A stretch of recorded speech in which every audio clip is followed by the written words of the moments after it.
Friend आज इस topic पे हम बात करना चाहते हैं वो है हराम और हलाल की तमीज़। तो आज इस टॉपिक को लेकर मैं आपके सामने हाज़िर हुआ हूँ, वो है मछली को हलाल किस तरह करार दिया गया है। तो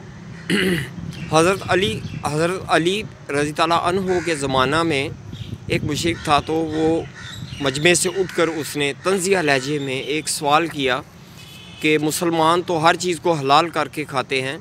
तो आप लोग मछली को हलाल करके क्यों नहीं खाते। तभी हज़रत अली रज़ी ताला अन्हु ने फरमाया कि ज़मीन और आसमान में जितनी चीज़ें हैं जो तुम्हारे लिए हलाल करार दी गई हैं, वो कुरान पाक में मुकम्मल एक ज़ाब्ता-ए-हयात जो किताब है उसमें लिख दिया गया है। तब उन्होंने जवाब दिया कि मछली को जूँ ही हम पकड़कर बाहर निकालते हैं तो उसके अंदर एपिग्लॉट्स होते हैं, गलफड़े होते हैं, यानी कि उसके जितना भी जिस्म के अंदर खून होता है वो उसकी ज़ुबान में और एपिग्लॉट्स गलफड़ों में जमा हो जाता है। जिस तरह के गैर मुस्लिमी ममालिक में आप देखते हैं कि शौक़ के ज़रिए लोग जो है जानवरों को हलाल करने की कोशिश करते हैं, डेड करने की कोशिश करते हैं, उसमें दिल का और दिमाग का रिश्ता ख़त्म हो जाता है। मकसद बयान करने का ये है कि हज़रत अली रज़ी ताला अन्हु ने जिस तरह फरमाया कि कोई भी जानवर जो आप पे हलाल करार दिया गया है उसे हम इस्लामी कानून इंसानी ज़ाब्ता-ए-हयात के तहत हलाल करते हैं, तो वो उसके अंदर से जितना जिस्म में फासद मादा होते हैं, खून होता है, वो शरियानों से बह जाता है। तो इसी तरह जब शौक़ से गैर इस्लामी ममालिक में उसको जानवर को ज़बह किया जाता है, ज़बह करने का भी लफ्ज़ यहाँ पे यूज़ नहीं किया जाता, कि शौक़ के ज़रिए डेड किया जाता है, तो उसका दिमाग का और दिल का और शानों का रिश्ता जो है टूट जाता है, ख़त्म हो जाता है। इसमें बहुत सारे बैक्टीरियाज़ ऐसे होते हैं जो कि शरियानों में,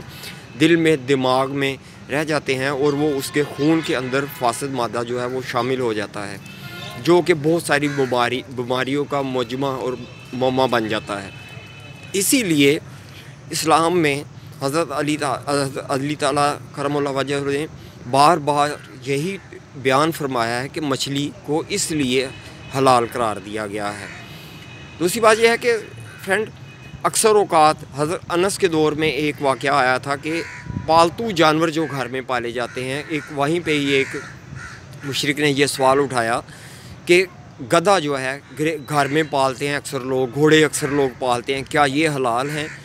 वो भी हराम है। कुरान पाक में, हदीस में हर चीज़ जो है वाज़िया खुल कर एक बयान कर दी गई है। इसीलिए आज तक 1400 साल गुज़र जाने के बाद भी जितने साइंसदान हैं वो इस चीज़ का मुताला कर रहे हैं और हज़रत अली रज़ी ताला अन्हु के इस कहे हुए फरमान के मुताबिक इस चीज़ को वो मानते हैं कि मछली हलाल है। इसलिए जैसे भी हम मछली घर में लाते हैं, तैयार करते हैं खाने के लिए, हम उसकी खाल उतारते हैं, उसकी ज़ुबान के अंदर खून जमा होता है, उसकी गलफड़ों के अंदर खून जमा हो जाता है, फासद मादा जो है वो सब निकल जाता है, इसलिए वो मछली हलाल करार दी जाती है और हम उसे खा जाते हैं। आखिर में दुआ में याद रखिए। अल्लाह हाफ़िज़।